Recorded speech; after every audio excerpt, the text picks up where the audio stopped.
बुरहानपुर जिले में स्थित शहर की सबसे पहली पुरानी इंदिरा कॉलोनी में मध्य प्रदेश गृह निर्माण मंडल द्वारा विकसित इस कॉलोनी में लोगों के स्वास्थ्य व पर्यावरण शुद्धि के लिए बगीचा बनाया गया था। लेकिन 2011 में तत्कालीन महापौर माधुरी अतुल पटेल, जिनका निवास इस बगीचे के ठीक सामने है, अपने पद का दुरुपयोग कर बगीचे से पेड़ हटाकर सामुदायिक भवन का निर्माण कराया गया, जिसे गैर कानूनी व पद का दुरुपयोग मानते हुए पूर्व महिला कांग्रेस की जिला अध्यक्ष प्रीति सिंह राठौर ने हाईकोर्ट में जनहित याचिका दाखिल की थी, जिस पर कोर्ट ने स्टे दिया था। इस मामले का 10 साल बाद हाईकोर्ट ने फैसला सुनाते हुए बगीचे की जगह पर किसी भी तरह का निर्माण अवैध करार देते हुए बगीचे की जगह पर भवन निर्माण को 2 महीने के भीतर हटाकर यहां दोबारा बगीचा विकसित करने का आदेश बुरहानपुर नगर निगम को दिया है।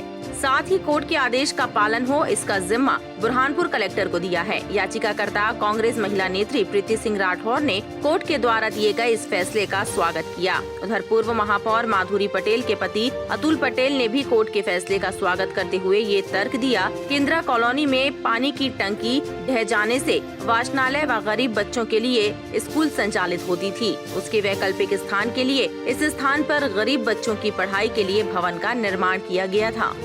एक जिम्मेदार नागरिक होता है महापौर, और टाउन एंड कंट्री प्लानिंग के हिसाब से जो इंदिरा कॉलोनी है वहाँ पर जो जगह बताई गई है उनके घर के सामने जो गार्डन है, उस गार्डन में आप दूसरी जगह निर्माण नहीं कर सकते हैं, चाहे वो सामुदायिक भवन हो, स्कूल हो, ये नहीं कर सकते हो, क्योंकि हमें टाउन एंड कंट्री में दिखाया जाता है प्लानिंग में कि आपको यहाँ पर गार्डन बनाना है, यहाँ सामुदायिक भवन बनाना है, उसके सब प्लेसेस रहते हैं, डिवाइडेड रहते हैं।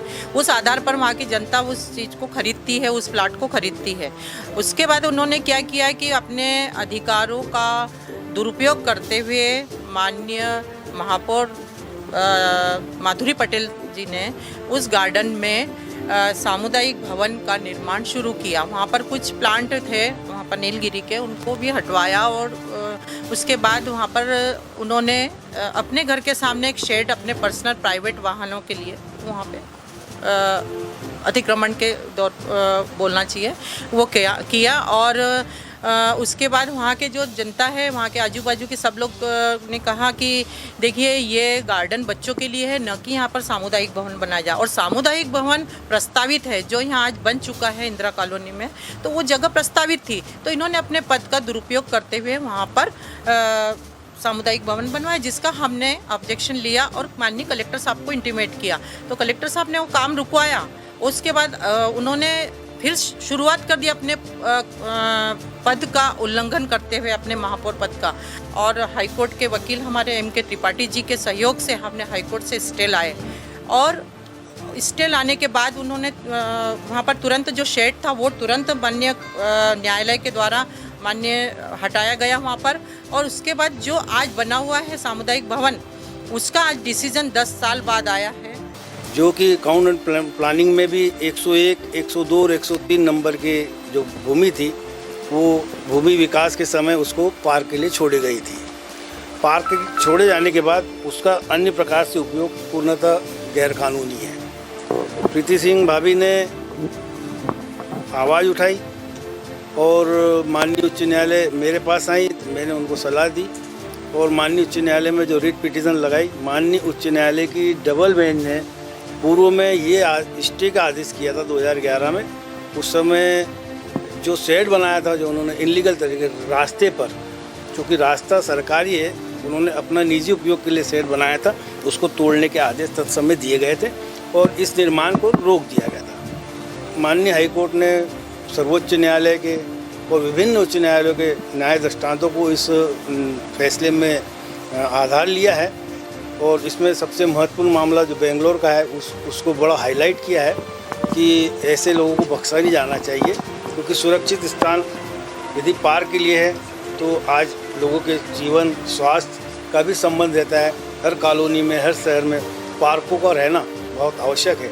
बहुत बड़ी जीत है हमारी भाभी की और मैं उनको भी बधाई देता हूँ।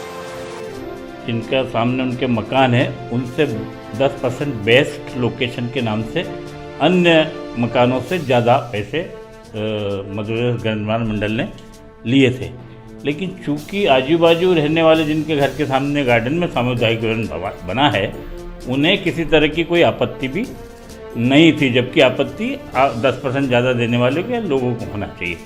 दूसरा, ये कांग्रेस का अपना मसला रहता है, कोई अच्छे सकारात्मक काम कभी उन्होंने सोचे नहीं हैं, नकारात्मक काम सोचते। आज वो भवन बना था तो वहाँ गरीबों के बच्चे पलने के लिए आज भी वहाँ स्कूल लग रही है और स्कूल का परिपालन हो रहा है, जबकि कोई भी आदमी अपने घर के सामने नहीं बनाता, खुली ज़मीन रखना चाहता है। हमने यहाँ के आसपास लोगों ने इस शहर में बड़ा एक कम्युनिटी हॉल बने, एक कम्युनिटी हॉल था जहाँ पानी की टंकी के कारण वो गिर गया था, तब उसके लिए वहाँ लाइब्रेरी संचालित होती थी। उस लाइब्रेरी को संचालित करने यहाँ बनाया था और उसी का परिणाम रहा कि आज हमने वो स्थान बहुत बड़ा खाली कर एक बड़ा भव्य ऑडिटोरियम, जहाँ शासकीय कार्यक्रम और अन्य कार्यक्रम बहुत सुनियोजित तरीके से बुरहानपुर में होना प्रारंभ हुए।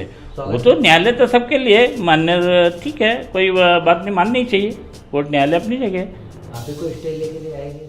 नहीं, अब तो मेरा कार्यकाल भी खत्म है, स्टे का क्या आवश्यकता है? तो निगम को दिया है, कोई पार्टी मुझे नहीं बनाया, इसमें कोई महापौर को कोई दोषित नहीं किया है। ठीक है, ऐसा लगा उनको कि कोर्ट में जो याचिका लगी कि जहाँ जो खुली भूमि है वो खुली भूमि रहना चाहिए, उसको देख के जिन लोगों ने आपत्ति लगाई उस लोगों ने कहा वहाँ तो खुली भूमि रहना चाहिए। टाइम 8 मध्य प्रदेश के लिए बुरहानपुर से गोपाल देवकर की रिपोर्ट।